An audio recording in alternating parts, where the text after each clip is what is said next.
And we're recording! Yay! All right, I'm so excited. Me too. Oh. What happened? I'm putting it to our dual vision. There we go. Oh, okay. All right, so I'm Mason. And I'm Sam, and you know it's good when you hear Reikantopeni. We were pretty on the mark with that one. Really? Yeah. All right. We had on a little delay, but we were on the mark on my end. Well, you know, I'm on a delay, so it never sounds right to me, but I'm just going to trust your ear. Yeah. It's funny because every time we do it, Sam's like, wow, we really nailed that one. And I'm like, no, we did not. On my delay, it sounds perfect. And so when I watch it later on, I'm like, I don't know what happened. I was there. You were there. What went wrong? The only thing I edit is us fucking up the intro. All right, guys. So today we are doing part 2 of our MAME exploration. And this time we are talking about TharnType. Yes. Oh, boy. TharnType is one of those shows that when you tell people you like it, you almost feel like you're admitting that you are a furry, because there's a certain level of shame that accompanies liking a show like this, because it is the definition of problematic. Yes. So, but people really love it. People either like really love it and they're like, this is the best boys love I have ever seen. Chef's kiss. Or they're like TharnType. It's one or the other. And neither feels like a good option, honestly. So I feel like at the end we'll have to talk about media criticism a little bit, because I actually saw a really good tweet in regards to Hamilton and the Hamilton discourse and how I think that could relate to TharnType discourse as well. Oh, good. Okay, well, I'll definitely let you get into that. Would you like to do the plot summary today, or should I? Sure, I can do it. Essentially, okay. TharnType is about Type and Tharn. They are roommates. They're freshmen in college. This is the same college that Love by Chance takes place in. It takes place about 3 years? 2 years? It is unclear as to the amount of time before Love by Chance this takes place in. 3 years. It's 3 years before, because the end of the TharnType television show is the first year that Pete, A, Tin, and Can are all in the university. And at that point, no, Type, and Tharn are all seniors. And at one point, I think one of them says it's been 3 years. Yeah, but also they mentioned that like by the time that happens, Tin and Can are already dating. And in the end of Love by Chance, they're not. Yes, but I don't think the school year is over, so I think this happens later on in the same school year.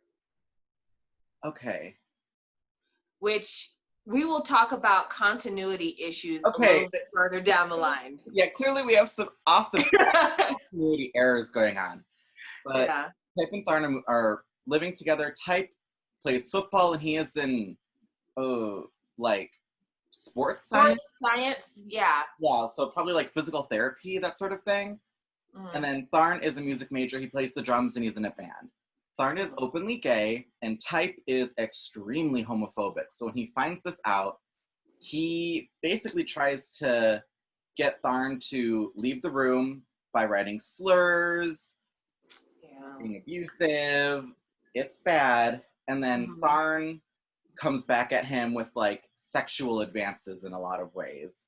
And they basically go from hating each other to kind of like hate fucking to I really love you and I want to be with you forever.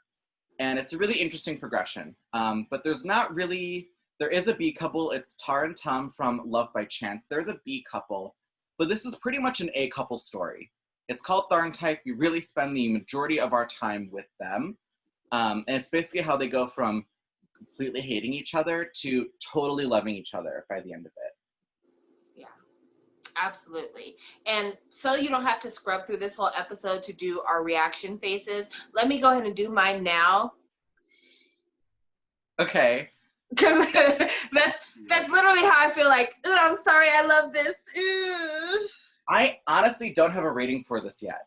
I still I can't for the life of me come up with a good rating that I'm comfortable with for this show. I have a rating I'm comfortable with, and I'll go ahead and I'll say it now. You can decide later on. I'm comfortable with a solid 8. And I say that fully acknowledging every single problematic part of this show. But what I did before we decided to do our review is I went back and I watched my own solo review of this show right after it ended.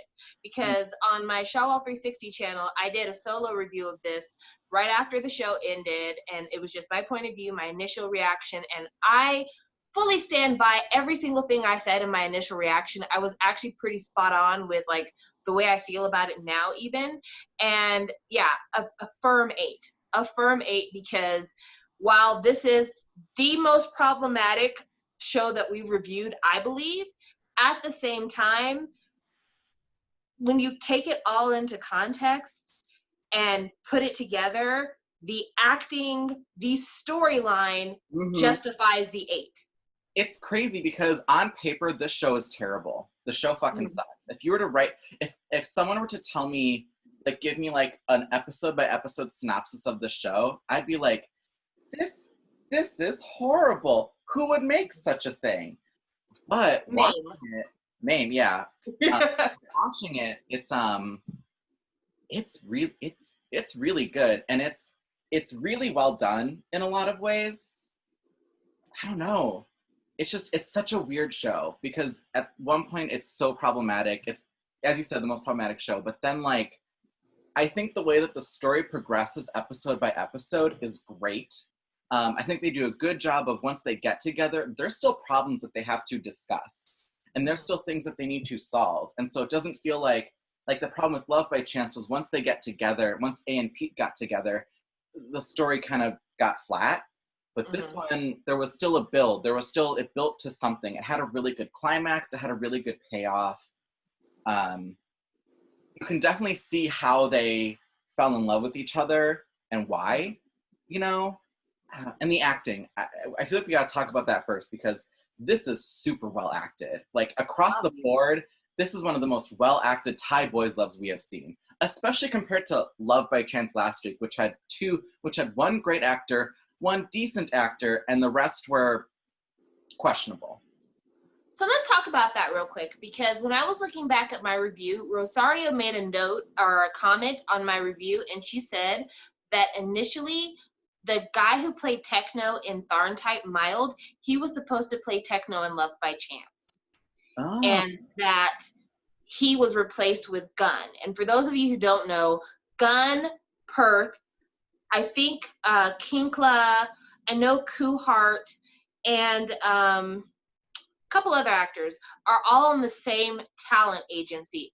Can is on the same talent agency. I think Mean is a different talent agency, which is the reason why I'm not including him here. Also speaks to the reason why he was allowed to be in TharnType as well as Saint. But yeah, but same talent agency. And so I think it was one of those deals, kind of like with Why Are You, where they said, if you're going to take one of our actors, you need to take several of our actors. And it was without any regard to acting talent. Yeah. So, I mean, the guy that plays Nell does a very good job at being, like, just super goofy, but still, what's the word? He feels real. Like, I feel like I know that guy, you know? Absolutely. And as I was watching this on the second watch, I was thinking, more than wanting him to play Techno in Love by Chance, which he would have killed, I would have loved to see him play Can in Love by Chance. Oh, he's what Can should have been. Absolutely. He's what Can should have been. That's I agree. Yeah, we got such a bad... We got shafted. What could have been? Yeah. Like, the things that make... I guess we'll just talk about everybody in acting-wise. The things that make Techno so good, or the actor that plays Techno so good in this show, is, like you were saying, you know that guy. Like, he's one of those guys that grew up in a very traditional way and has very conservative thinking, but at the same time, his heart is in the right place, and he's going to try to do the right thing regardless. And once he learns a lesson, or once something that he held as a pre-established view is disproved, he's completely on board with this new life view. Mm-hmm. I think it's interesting that like Techno does make mistakes and says things that you're kind of like, that wasn't so good, Techno. But he learns his lesson and moves on from it. I like that about him. He's also the most like cartoony character, but it never comes across super annoying in a way. You're like, oh, he's just a bit exaggerated. Like, that's fine. It's a TV show. Like, I'm okay with it. Yeah, he doesn't make like the big goofy eyes like Gunn did in Love by Chance as Techno. Mm-hmm. Instead, like, he's goofy, but he's almost like goofy in the, I put my foot in my mouth and I shouldn't have said that way. Yeah. Yeah. It makes you even more sad for like what you know is going to happen to him, because you're like, Techno, you deserve better. You deserve so better. I like you. I want to be there for you. Like, yeah. I know that, like, personally, there was one thing that he said or one scene he had that really bothered me. Mm-hmm. But I also felt like it was really good that he did that, because it gave a lot of insight into Type's character. So there's the scene where they all go to Techno's house and they watch the clip of Tar when Tar was assaulted. And Techno's like, do you believe him? He looks like he enjoyed that. Mm-hmm. And I remember watching that on the second go round and being like, because I liked Techno. Mm-hmm. And I'm like, how would you believe that? But I also thought it was really important that he said that, because like I was saying, I feel like Techno's character is a very conservatively brought up character. And there's a lot of weird assumptions about sex in Thailand and like consent and things like that, which Techno very much represents. Mm-hmm. And his reaction very much mirrors the way that Type would feel about himself regarding his own assault and the opinions of other people around him. And it was a really good insight into why it is Type would be as completely homophobic as he was, even though there is no justification, but there is understanding. Because the people around him are so close-minded about what is consent, what's not consent. If it appears to be consensual, then it must be consensual.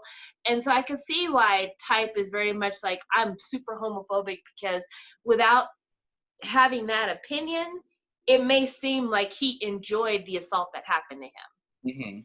So that was a really rough scene to see, but at the same time, it was warranted in the context of the story. And that is the thing. The things that happen that are problematic make sense in the story. For the most part, yeah. Yeah, I mean, they're terrible. They're terrible, but these people and the way that they think makes these things make sense in a lot of ways. Like, their actions make sense based on their backgrounds. Yeah. Yeah. So, yeah, Mild, you did a wonderful job. We stan. We can't wait to see more of you. I believe he's got some projects in the works, but it doesn't look like he'll be a part of TharnType season 2. He won't? Yeah, and I don't think it has to do with him as an actor or anything that he did. I think it has to do more with the fact that Love by Chance season 2 is happening, and there's going to be big developments with the Kinkla and No story. So Mame probably felt like she wanted to leave Techno's character where it sat in Love by Chance. I don't like that. I don't like that at all. Me neither, because I think he was fantastic. Other acting from people who aren't main characters. I like Champ. Even though Champ didn't really have a big part in all of this, I just really appreciated that he was like the dummy. So I want to see him and his doctor boyfriend get together. Me too, even though I would have been totally down with a Champ No situation. Yeah. I wanted that. I wanted to breathe that into existence, especially considering who No ends up with. I absolutely would have been here for a No Champ ship. Yeah. So. I like Champ. I like most of them. I think the parents do a good job, especially in the movie. I thought the mom and dad were really great in the movie. Oh, by the way, we are going to review the special movie episode 2. Yeah, there's not a super amount of content to the movie in terms of like pushing the story forward. So it is going to be there, but it's kind of a tail end type of thing. Yeah, well, I guess Um, we'll talk about it more at the end. yeah, but yeah, I wanted to give special shout out to No. If you ever watched my review of TharnType that I did after the series ended, I basically gushed over the actor that plays Long. Long was really good, and he has a lot of really small moments that I like. One of my favorite acting moments from him was he's at the bar with like he's meeting like Type and all of their friends and stuff, and he says something he shouldn't have. I forgot what he said, but he says something he shouldn't have, and he goes, and he like kind of pats his mouth like this, and I just thought that was such a very interesting and very specific acting choice that isn't very common. He didn't just go, oops, sorry. He went, like, he was like, ooh, I shouldn't have said that, and like patted his mouth. I don't know, like just very small things like that he's really good at. Or like the scene where Tar had like, was it Tar or Tom? I always forget which one's which. I think it was Tom. Nope, it was Tar. Yeah. Tar had like pinned Tharn to the bed, and that whole like made up plan in episode 11 was happening. After Type, Type and Tharn left, it was just Long and Tar in the room. And this is the first time you ever truly get the hint that he's the villain, is he just kind of looks at Tar and goes, a very subtle like little head tilt, and then walks out of the room. And you're like, what the fuck was that about? You know? Like just very small, like little key moments, and he's super energetic and bubbly, and like I really like his character at the beginning. Like he's like fun. Like he's a good friend to Tharn. You like him a lot. But he's such a piece of shit. Yeah, he's a phenomenal actor. Kauna, I mourn the fact that his project My Umbrella got canceled. I guess lack of funding. He's gonna be in a series called Nittyman, but he's gonna be like a side character, and he really deserves lead character status because there is a lot about Long's character that, if left in the hands of a less proficient actor, it would have ruined this series. Yeah, because the series works better when you don't know Long as the villain until the end. Mm-hmm. Because there's too much else going on in the show for you to even care about like a big bad, you know? Like Tharn and Type have enough like interpersonal discourse that you don't need that right now, you know? Oh, absolutely. Like the first hint we get that something is wrong is when Tharn introduces Type as his boyfriend and Long drops the glass. You're like, that's a really odd reaction to have. But because the actor plays it so well, you're like, oh, he must have a secret crush on Tharn, and that's the reason why he's like that. And yeah, that is true. But the true diabolical nature of Long is absolutely not revealed until the very end of, I believe it's episode 10 or 11. Is it episode 11? Which... Where Type has broken up with Tharn and he goes to the parking lot to go away, and Long is standing in the parking lot and he's like, well, I'll take care of Tharn for you. Yeah, I think that's 11. Yeah, the very end of episode 11, what they did camera-wise, which was so fucking clever. Yeah, it tilts, and that's when you realize things aren't what you thought they were. That was a great camera move that they ruined immediately by cutting to a non-Dutch tilt, and it was a bad cut, and it didn't make sense, and it bothers me.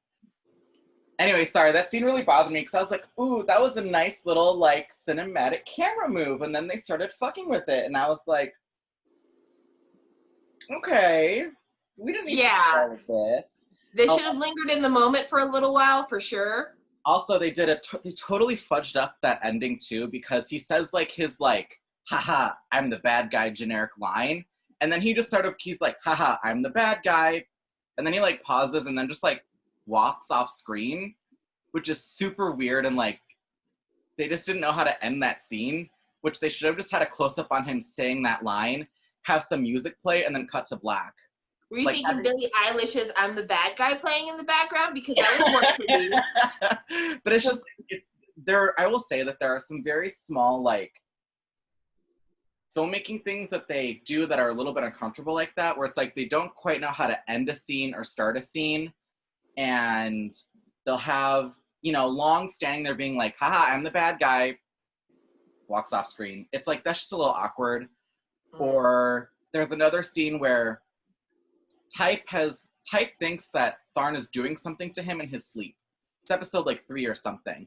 And he's like, he literally sits up in bed and says, I'm gonna catch you in the act this time. And then he pretends to be asleep. Tharn comes over and like rubs his hair or something and says something like, I really like you, I don't know why. And then Tharn walks out. And then Type opens his eyes. And it's like, we didn't need both of those. Like, either have Tharn say, haha, I'm gonna catch you in the act, and don't have him open his eyes, or the better option is cut out that line entirely, just have Type sleeping, Tharn comes over, rubs his head, and then Type opens his eyes, because then you'll get the clue. But there's little things that they do that are like, okay, this can be cleaned up a bit, we can shore this up a little bit more. Yeah. Anyway, sorry, tangent. No, it's fine. I mean, this ought to be called, you know, busy rambling about boys' love, because that's really what we do. But yeah, that moment when that camera tilts, that's when the game is told. Yeah. And it's not told at all before then.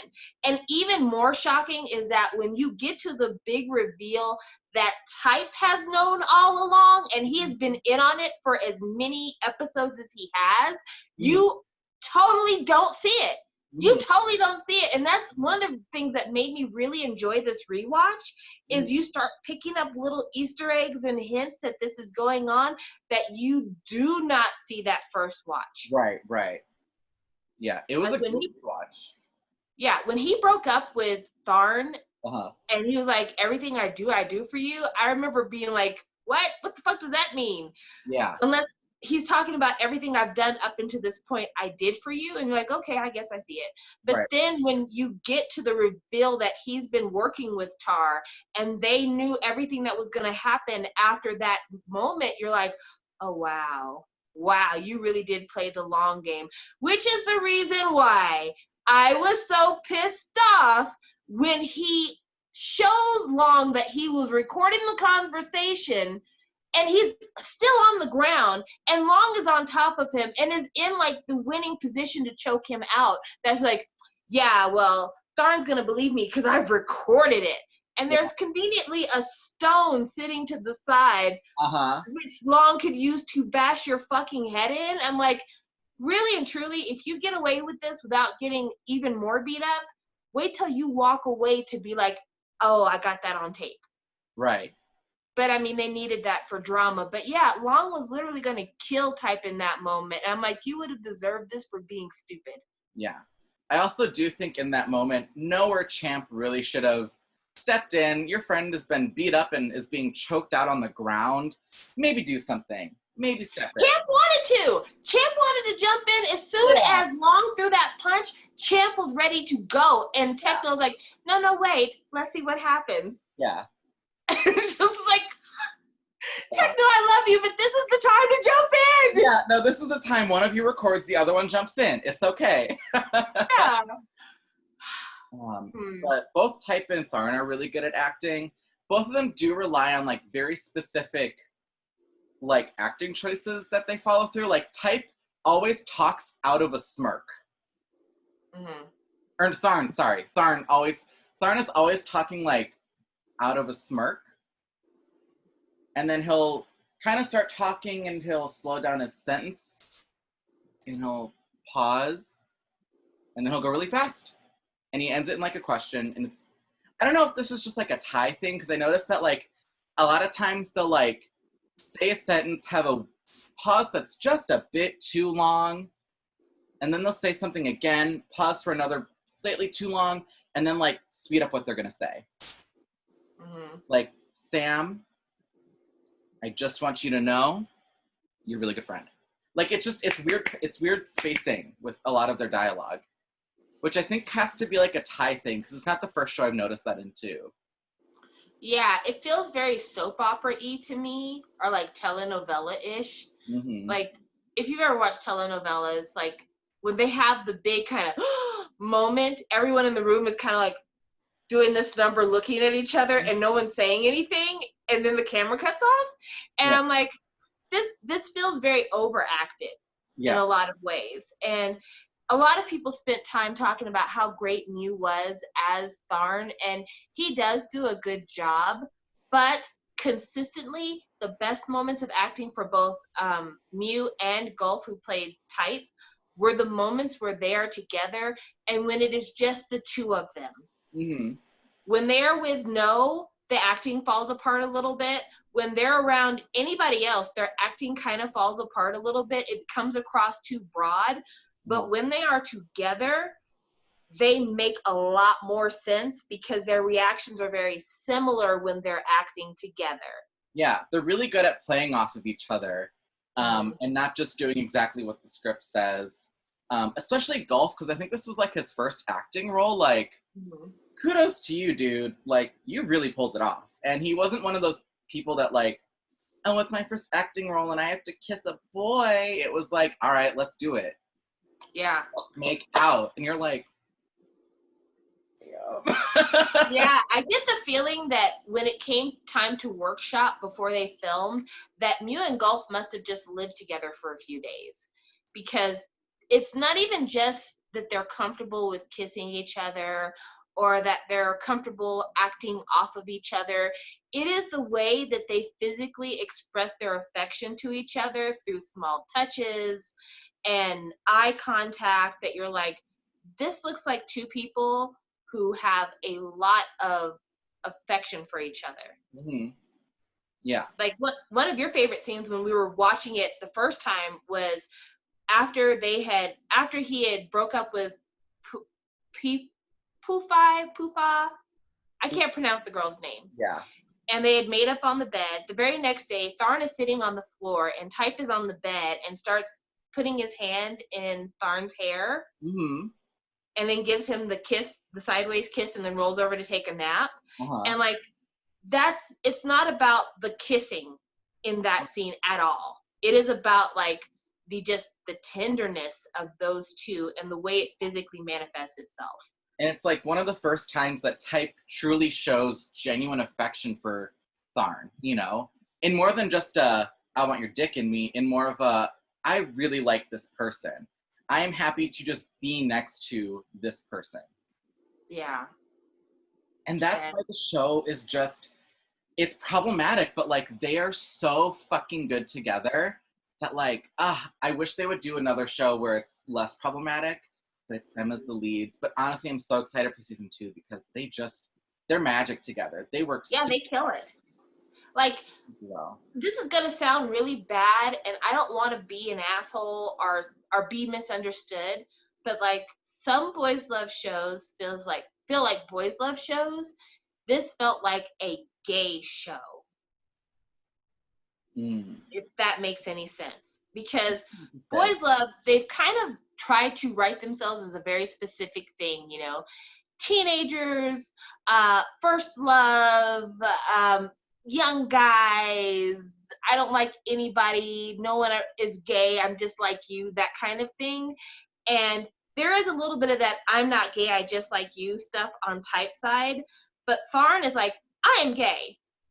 I have dated guys, I date guys, I've tried being with a woman, I am gay. He's very clear about that. Yeah. And this show very much feels like it is dealing with gayness rather than your typical boys love, will they, won't they? Yeah. One's the cutie pie, one's the, you know, super kind of bad boy type. Like, that's not what this is. This feels like a gay show. It feels like a gay show the same way like Gay OK Bangkok feels like a gay show. Mm-hmm. Especially once we start getting into family. Like when we get into the special movie, the family doesn't accept this on Type's side. His dad is against this. Full stop. Uh-huh. Full stop. And it sounds to me like it's never resolved with Type's father ever. Mm-hmm. And so, yeah, this show definitely does feel more like it is a gay show and not a boys love show. Right. And I appreciate that. Like the fact that they have conversations about the fact that Tharn is a very out person And Type is very much, let's not tell anybody about this. Uh-huh. Let's not talk about this. That's very different than the boys' love that we see, where once they start dating, they're holding hands everywhere and everybody knows they're a couple and everyone's happy. Mm-hmm. Yeah, I definitely feel that way about it too. And I think that's one of the reasons why, like, I personally really enjoyed watching it, because I was like, oh, they're bringing up real issues in a very honest way. I especially really like how Type's internalized homophobia is addressed, and honestly, it's not even like resolved. And I think that that's interesting because, you know, it's not resolved for a lot of people that are out. A lot of people still have this it's not talked about a lot, but there is a lot of like internalized homophobia with people. And Type is definitely like a poster child for it. And I just thought it was nicely done. And I like that he even by the end of the movie, he seems to be like better with it, but still like he still has a couple steps to take, you know. But Yeah, it's like the conversation he has with Combe on the beach. uh-huh. Talk about that for a minute, because I felt like that was the best summary of Type as a character up to that point. Okay.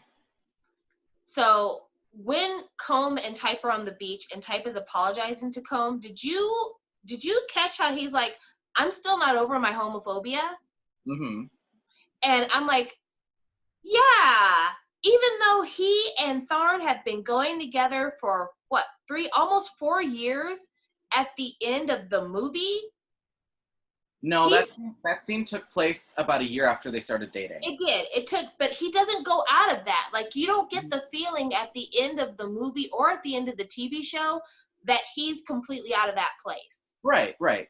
Yeah. And so, like, I thought that him saying, like, I'm still not good with most gay people, but I'm getting to the point where I'm making exceptions to my rule. Right. And yeah, I feel like that's almost the same conversation that anybody who's bigoted towards any population has on the road to acceptance. Mm-hmm. Like, there are people who feel that way about Black people. Like, I don't like Black people, but I have a Black person in my family who I'm fond of. And so Right. they're the exception to my rule. Or I don't like trans people, but I've had a chance to become friends with a trans person and they are the exception to my rule.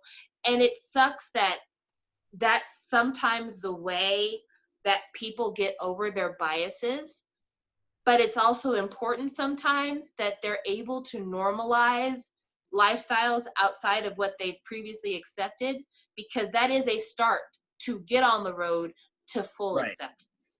And as bad as Type is at times, we do need to allow people like the room to grow, you know? Mm-hmm. And I like that by the end of the movie, like, and by the show, he's much more affectionate with Tharn in person, you know, rubbing his hair, brushing up against him. Like, it's not like a hidden thing that they're dating by the time the end of the show or the movie ends, you know. They're Yeah. fairly open about it in life. And I like that. I like that he's opened up, but still has moments of, I don't know about the gay thing. Because I'll be honest, sometimes I feel that way. There's times I'll see someone really flamboyant and I'm like, they're gonna clock you. Don't do that. Like, they're gonna get you. And I'm like, that's on me. That's on me to be like, well, be as flamboyant as you want to be, you know. But I'm still a little bit like, oh my god, someone's just being like super uber flamboyant, like in public. Is that like a thing you can do now? Because I don't know. I didn't see that growing up. I didn't have that growing up. I showed you this video, Sam, of Trixie and Katya talking about being gay, and at one point Katya's like, oh, when I was growing up, I always wanted to sit with my legs crossed like this, but I always sat with them open because that was the straight way to sit. And I did the same too. It's like if I wanted to cross my legs, I couldn't. I always had to sit with them open. Or just like very small things of how you have to change your body language to appear more straight. And how like even that is a version of internalized homophobia, and how you have to slowly overcome those things. And how sometimes there'll be times when I'm walking and I'm like, do I have a sissy walk? And then I'm like, does it matter if I have a sissy walk? And I'll just keep walking. But I will stop to think, do I have a sissy walk? I just find this so ironic that we're having this conversation, because literally, if you were to substitute gay for Black, you are having the same conversation in your mind that I have had throughout my life as a Black person. So there are times when somebody will be aggressively Black. Like they will have a gold tooth and they will have like super ethnic hair and they will definitely kind of have those kind of mannerisms. And I'm like, girl, stop. These white people are judging us. And on the one hand, I am extremely proud to be a Black person, and I don't feel like I should have to dumb down my Blackness in order to be accepted by anybody, because besides just being Black, I'm an interesting person. I feel like I'm fairly witty, not super witty, but fairly witty. I think I'm a good conversationalist. I think I'm a good asset to any group I plan to be a part of. But there are times when even though I'm proud to be Black, I feel shame about things that are stereotypically Black that are seen by other populations as negative. Speaking loud in public, wearing clothing that's extremely eye-catching and very different from conservative. And there's this thing with Black people, respectability politics, that we have to be a certain way in order for white people to see our value. And that is something that I've struggled with as I've grown older, and I've had to ask myself the question of, why do you feel that way? And I know absolutely why I feel that way, because my grandfather was like that, and I was raised by his child, my mother, and it was kind of a thing, like, there's a difference between being a Black person and being a nigga, you know? And I can say that because I'm Black, just putting that out there. But that was a joke that Chris Rock did on a comedy special one time, and so many Black people have had that conversation around that joke, because even within us, there are classes of, there's those of us that are entitled to whatever gains we make, and those of us that aren't because they're too Black. And there's no reason why we should ever feel that way. But we felt that way because being too Black felt like you're removing your safety net. And being a very conservative Black person is going to protect you from police brutality, is going to protect you from workplace discrimination, it's going to protect you from all these bad things that come with being Black, but really and truly they don't. But it's something we've told ourselves because we're powerless. And so that's why your conversation about, you know, am I betraying myself? It's that needing to blend in because you think it's going to make people treat you better. But why should you have to be anything other than your authentic self in order to be treated with respect? Right. So similar struggles. It just shows that the show is striking a chord with people emotionally, you know? Yeah. So good for Mame for that one.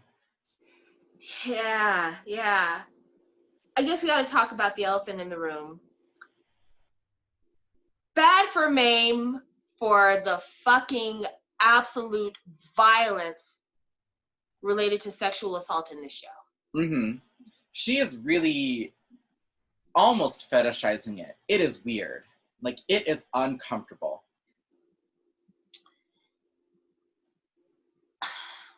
And, like, I can't tell if she's making a definitive statement on sexual assault is bad or if it's good. Like, because there's times where it's framed as it's bad, and then there's times where it's framed like, ooh, this is sexy. And it's like, this is not a thing where you can really be either or about. You need to make it a definitive sexual assault and rape is bad or it's sexy. You gotta pick one. The way that she does it is a way that is the argument that most people who are trying to get the definition of sexual assault broadened have had for years.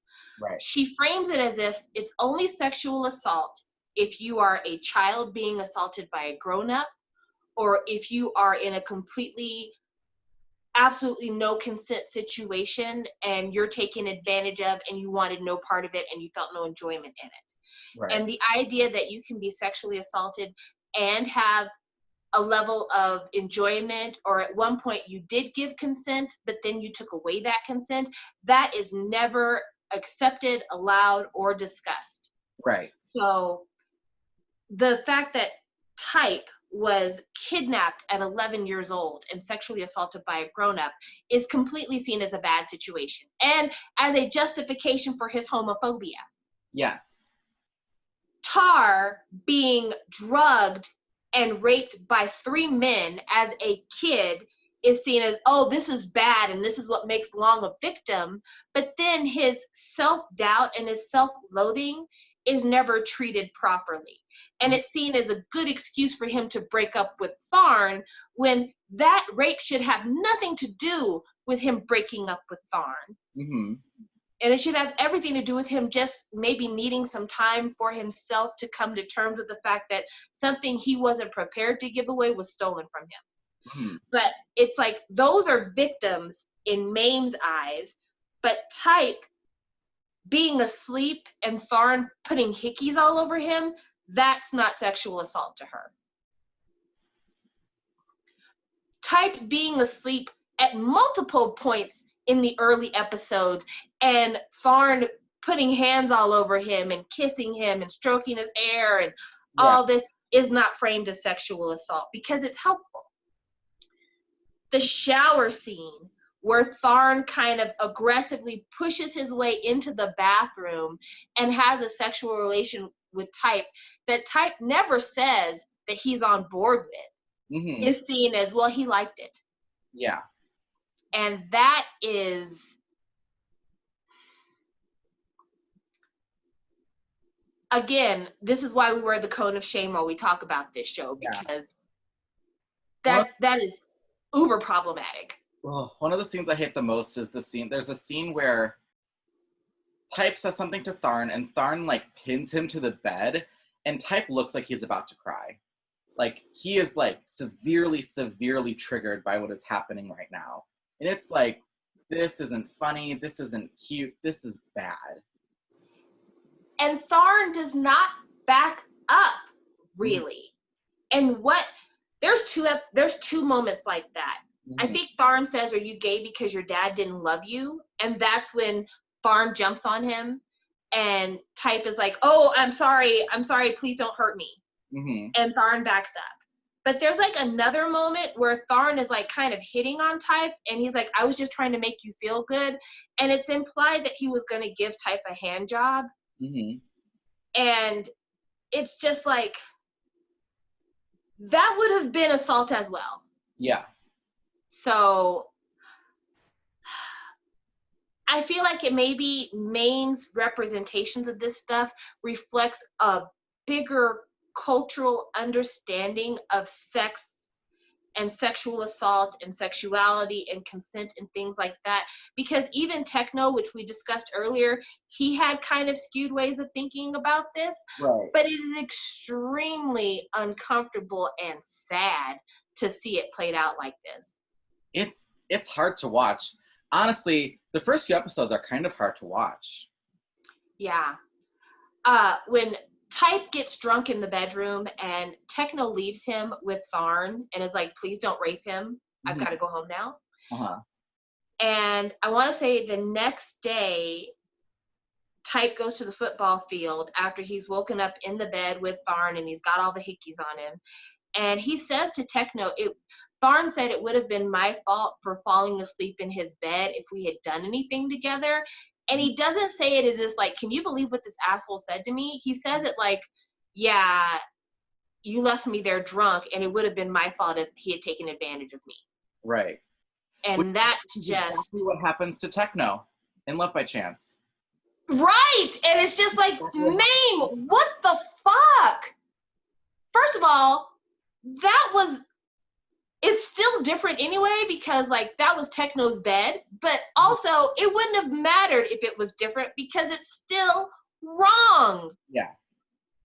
And that's what I'm scared about with Love by Chance too, is that she's gonna try to frame it as if it's okay and that there was some form of consent here.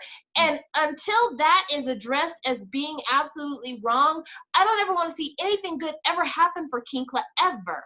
No. And then, Long. Let's talk about Long and Thorn. Long needs to be in jail. Honestly, put Thorn in jail too. I don't trust him. He's shady. I feel like Thorn I'm sorry if this is triggering for anybody, and it almost feels to me like Thorn may be secretly molesting his sister. I was about to say that. Because Because every time she is on screen, he's like all over her. Like kissing her on the cheek and rubbing her hair and holding her. Like it's a lot. And even when he's there, even when he's on screen, I feel like anytime he's on screen, even if she's not in the room, he has to mention her. yeah, he's talking about her. He's going and doing things for her. When he meets up with Long in the coffee shop, he's buying a slice of chocolate cake for her and calling her on his cell phone, telling him, your brother's buying cake for you. It does not, maybe it's because my family's not super close in that way. It doesn't feel like a sibling relationship. It feels like a grooming relationship. It's really weird. And even the parents were like, yeah, you're a little too close with her. And it's like, you guys really need to be watching this because it is suspicious. Yeah. I mean, this is all like, we don't know if any of that's true, but like, there's still other things Thorn does in the show that is bad and is confirmed, but like, yeah, I don't trust him and I hate him. And I remember a few months ago, someone on Twitter was like, OMG, these are the best siblings in boys' loves. And it was like, sister from Make Our Days Count, two other ones, I forgot who they were, but I remember them being good siblings, and then Thorn. And I was like, no. No. You had sent me a hot take that Psycho Milk did about Thorn's acceptance of Long when they met again. It was a bad take. It was a bad hot take. It was awful. It went to the point that Thorn had some responsibility for the reason why Long felt isolated and lonely enough to do the bad things he did. So he needed to forgive Long because he played a part in Long doing these bad things.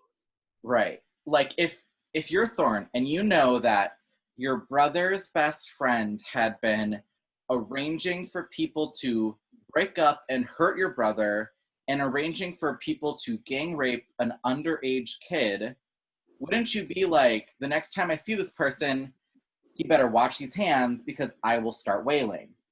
Yeah, it should be on site. Like, that should be the only opinion that Thorn should have, is it is on site. And the fact that he's like, well, I considered you a brother, and don't you still consider me a brother? I really hope you find happiness one day. Let the sadness be a lesson that you shouldn't do bad things again. No, let these bars remind you of the bad thing you did as you sit behind them in your prison cell. Yeah. I just...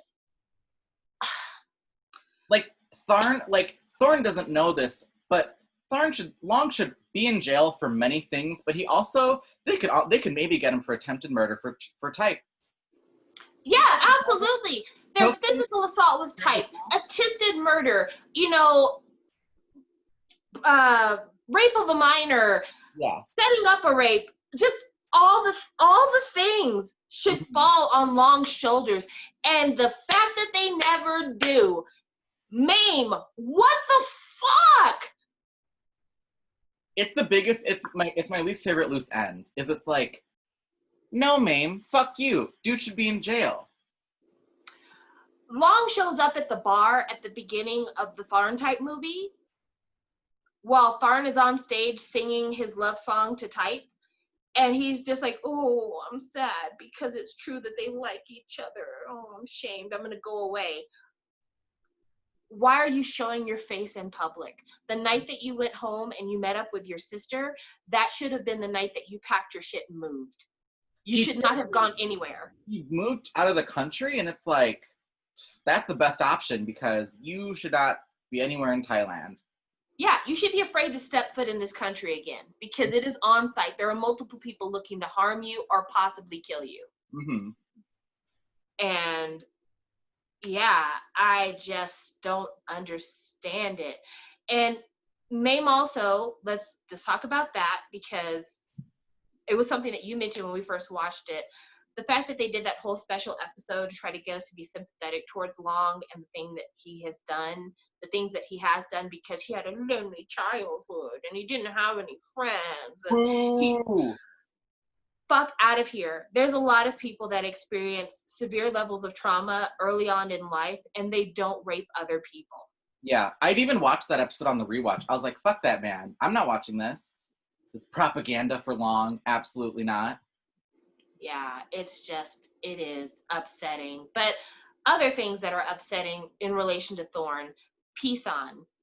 San, when he had sex with Thorn's brother, and Thorn's like, I wouldn't have forgiven you if you hadn't let me punch you. That's not enough. Yeah. That's not enough. Now, looking back at it, the age difference was not as severe as it seemed. They just picked a really old actor to play San, so it looked very bad. The age difference was actually like 2 years. Yeah. But the fact that San, as a grown man, and Tarn, as a grown man, he keeps saying, do you remember when you were 14 and you were this big? It's weird. It's weird. That is beyond, like, that comes across very predatory. Yeah.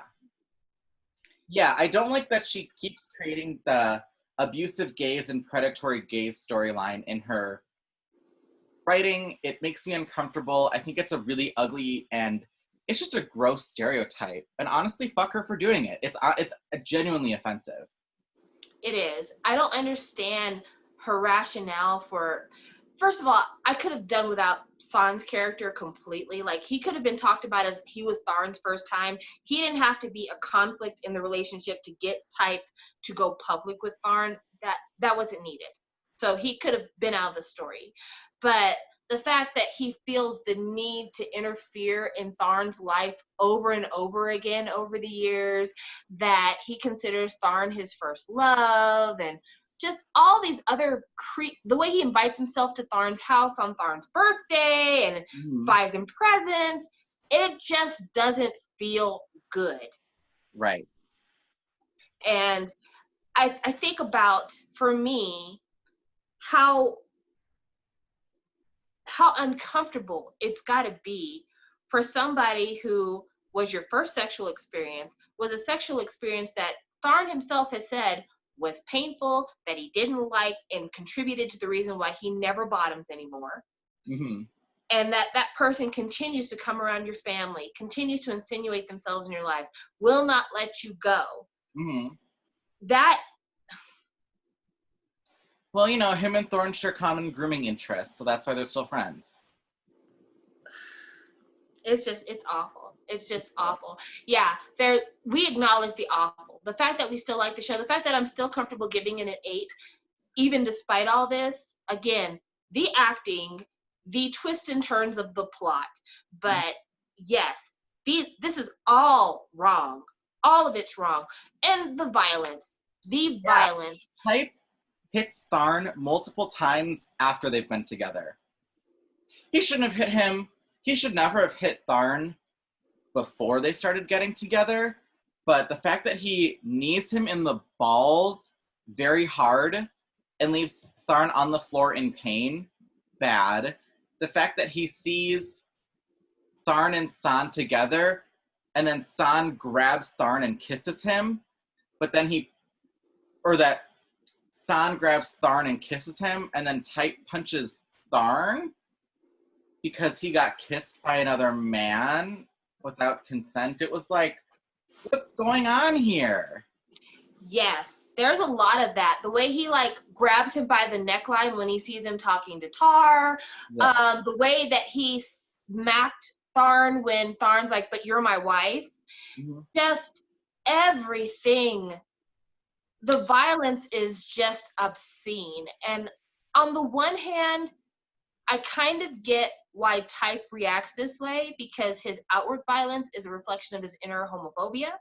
Yeah. But at the other hand, how can you sustain a relationship with somebody who reacts this way whenever they're upset? And it's even smaller violence, like constantly calling him an asshole and constantly telling him that he hates him and, just being mean all the time and just having it interpreted as like, oh, that's just my boyfriend being cute. If I tease him enough, he'll say something nice to me. That's unacceptable. But the framing for that. Yeah. Because it's framed as him being like, well, that's just me. I have a foul mouth. What about it? And it's like, no. This isn't one of those times where it's like, oh, we should just accept someone for who they are. Accepting someone for who they are is like, two of my closest friends in California, they are always late. One of them was an hour late to her own birthday party. That's accepting someone for who they are. I just know that Melissa's always going to be late, and I need to accept that, you know? But someone being verbally abusive to you, that's not accepting them for who they are. That's accepting abuse and letting them get away with it. They should be checked, told that that's wrong, and they should change.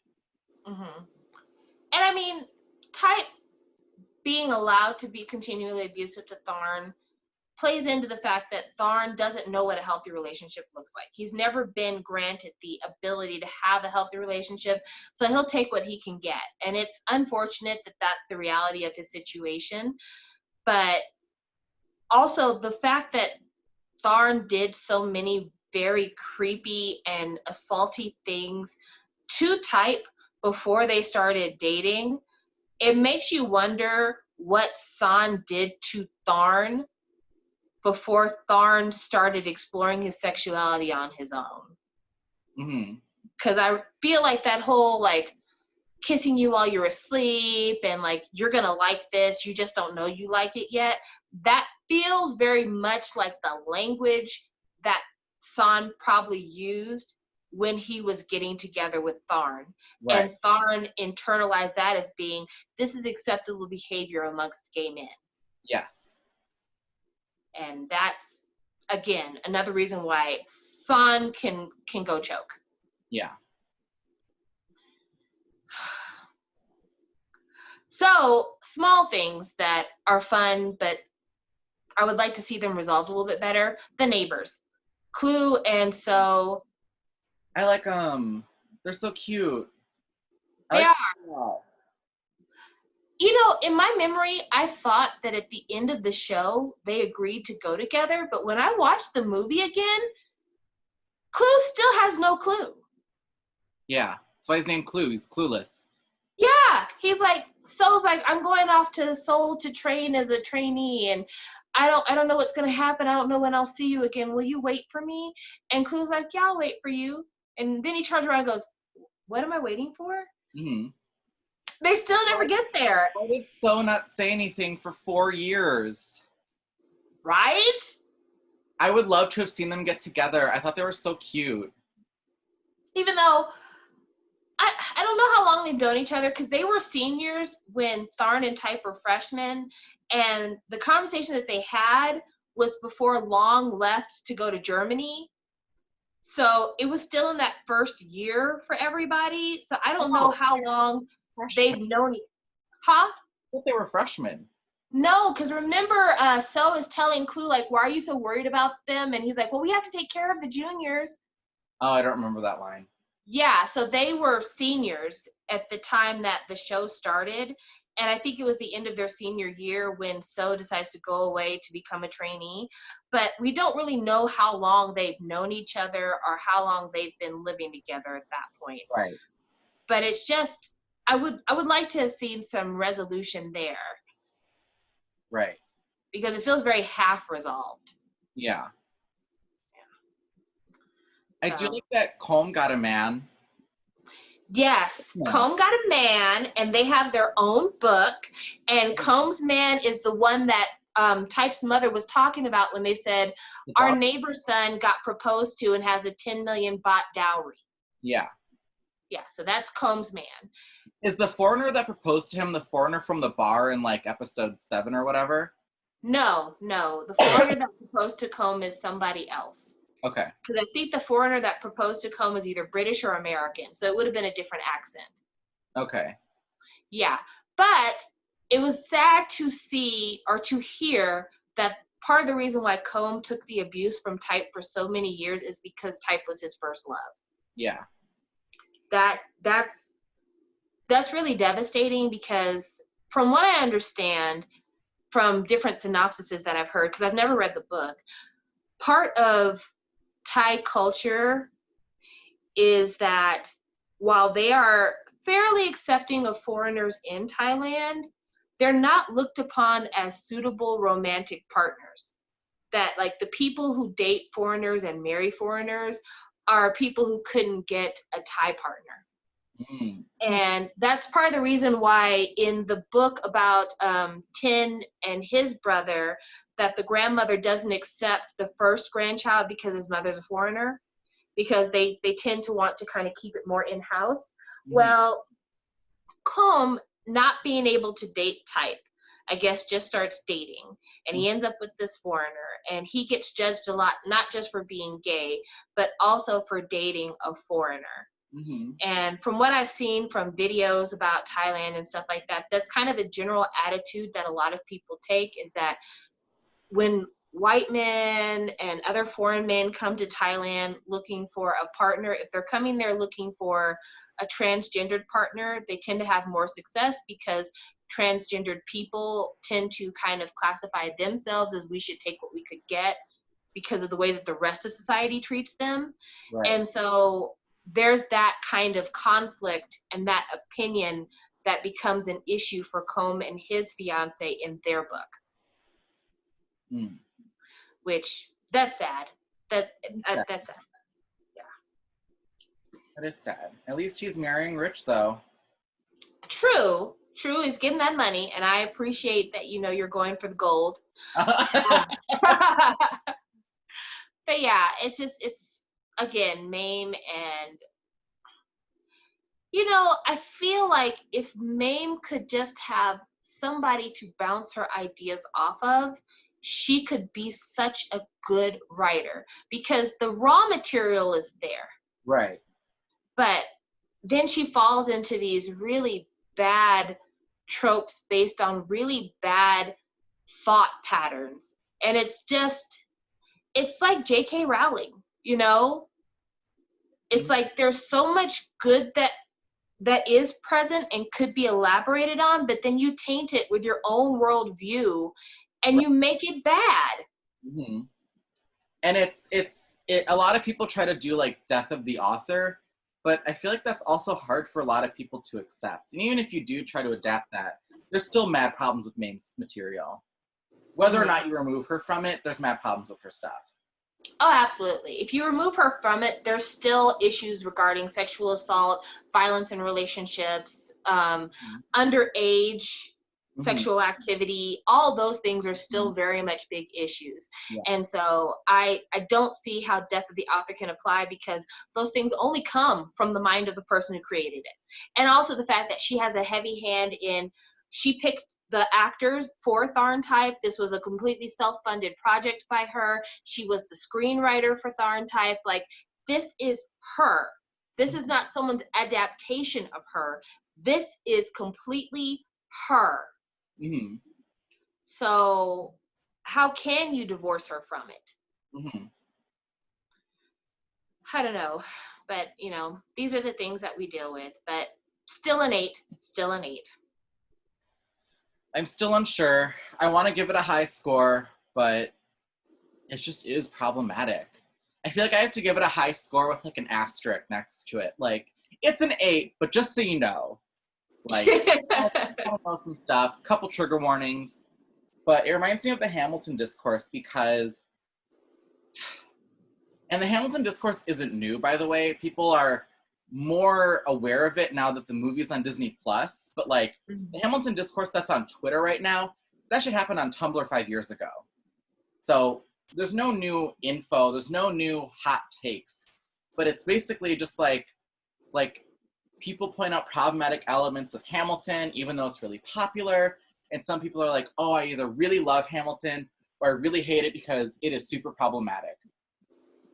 And on Twitter, it was Lindsay Ellis made a good point. She was like, it's weird that media criticism nowadays has flattened things out to being either good or bad, and that there isn't anything that can lie in the middle anymore in terms of a criticism. And I feel like TharnType is one of those shows where it lies in the middle, where it's got great highs, but it has some really bad lows that need to be addressed as well. And sort of where it fits on the scale is very fluid.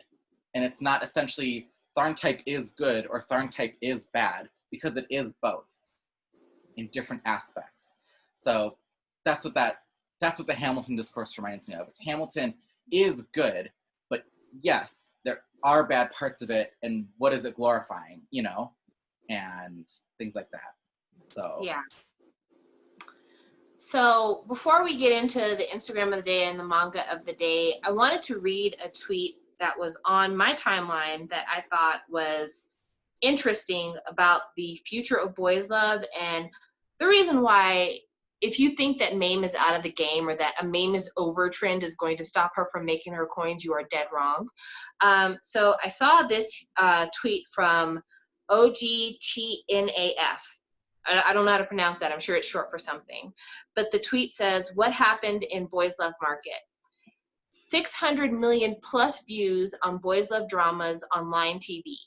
328% growth in the number of Boys Love viewers in 2020.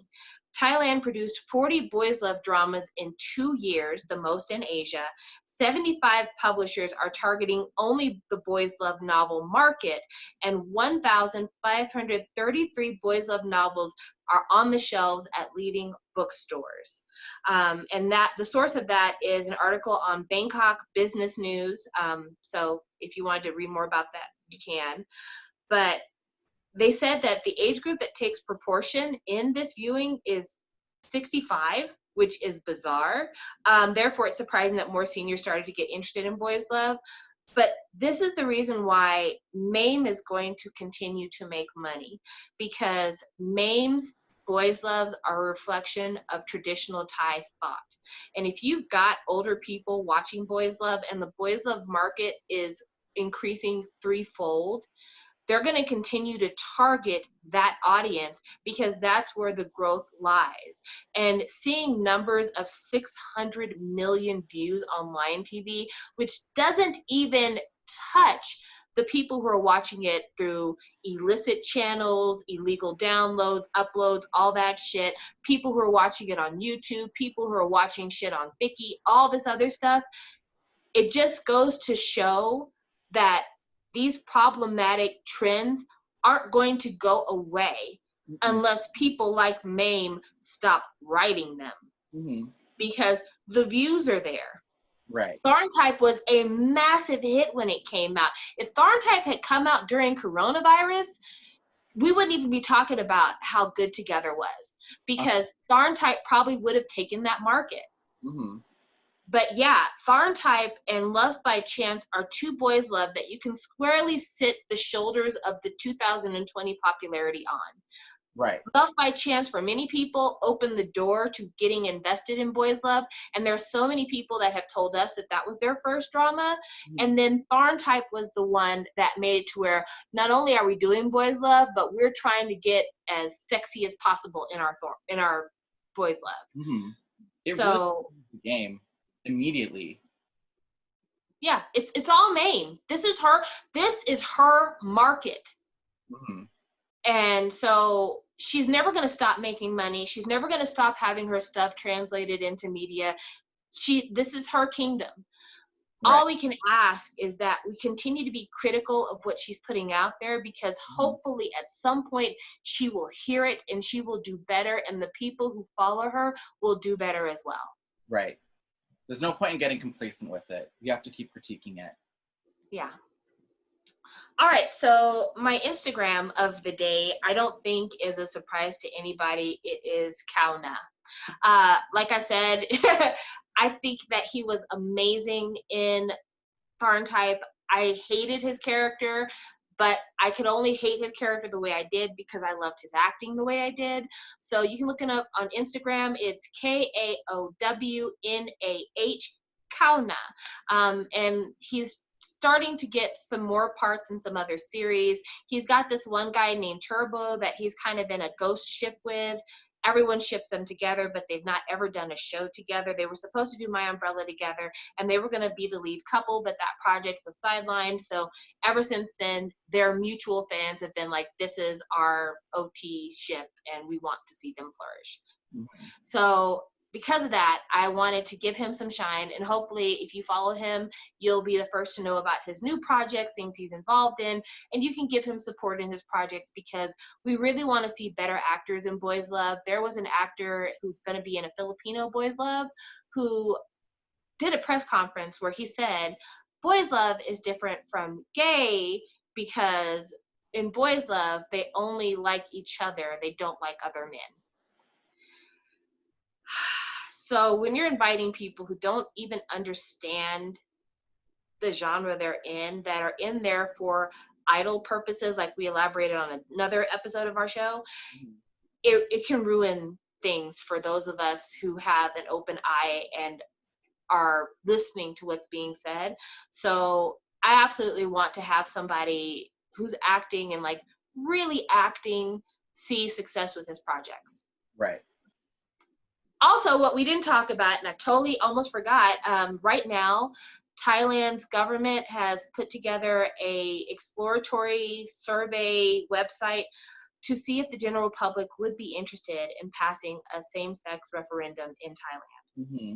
And if your Boys Love fave has not tweeted about it, talked about it, whatever, maybe reevaluate your faves, because I don't know how you can act in this genre and not support the right of the people who are living this life to live a life to the fullest.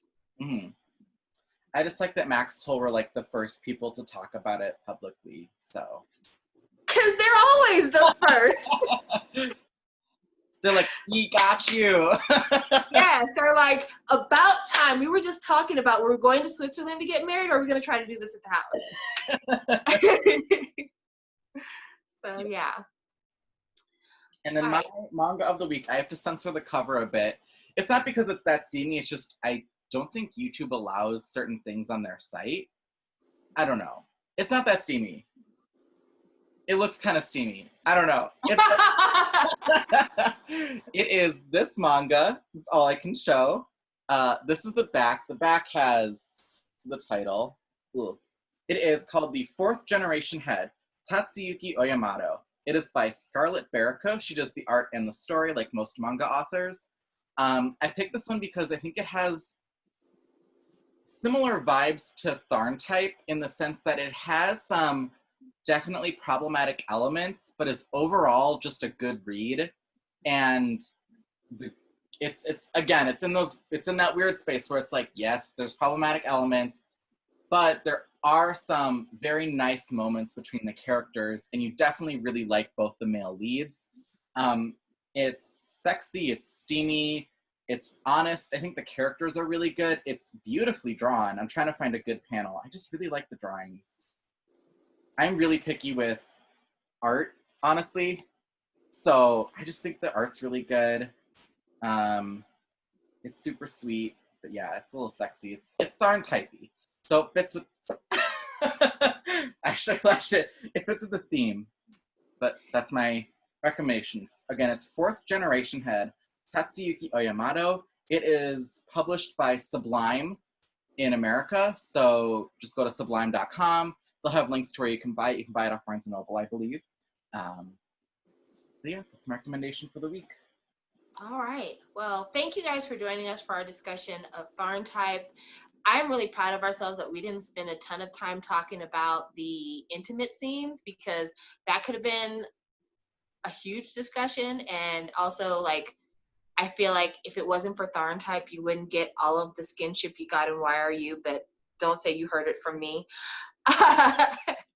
That's why I said that TharnType had an immediate effect, because Why Are You would not exist in the way it does. Oh, absolutely. Absolutely. And do you think that Pete being in TharnType was the reason why TharnType was in Why Are You? Like it was like a tit for tat type of thing?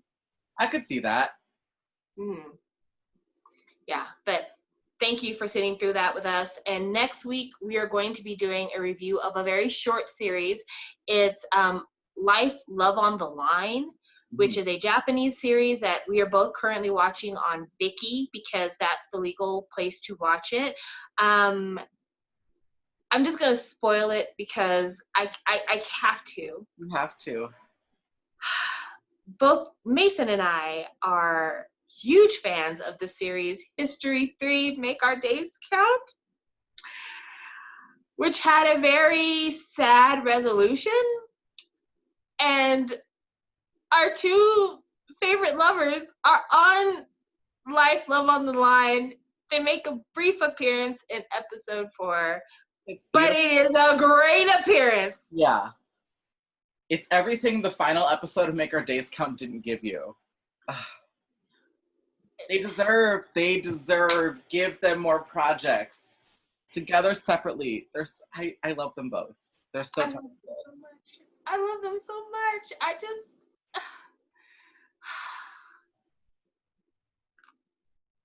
I'm speechless. One day we're going to do a review of History 3 Make Our Days Count. Please know that is happening. We don't know when it's going to happen because we don't know if we're going to do like the whole history series and go from like A to Z. We might. But the day is going to come when we are going to review it. And I just need you to know it might be our longest episode ever, or it might be our shortest, because it could be us expounding on every wonderful thing that happened, or it could just be us saying, it is perfect, 10 out of 10, please do watch, stop at episode 9. Yeah. I think it'll be longer because I will probably be ranting about the good aspects, and then there'll probably be a solid hour going point by point why episode 10 crushes my hopes and dreams. Yeah, episode 10, it wrecked you, and all I have to say to that is, I told you so. She did tell me not to watch episode 10, and I watched it anyways, and I literally didn't talk to anyone for a solid 2 days because I was fucking angry. I literally sat in my room, sobbed, and then didn't speak to anyone for 2 days because I was just mad. I was just mad. Yeah, it was hard. As a bystander, that was a hard thing to experience because you were so happy while you were watching it. It was so good. Yeah, you were tweeting me, you're like, this is so great. I enjoyed this so much. Oh my God. I'm like, oh gosh, when it finally hits, it is going to rock his world. I just sat there like, all around me are familiar faces. Worn out places.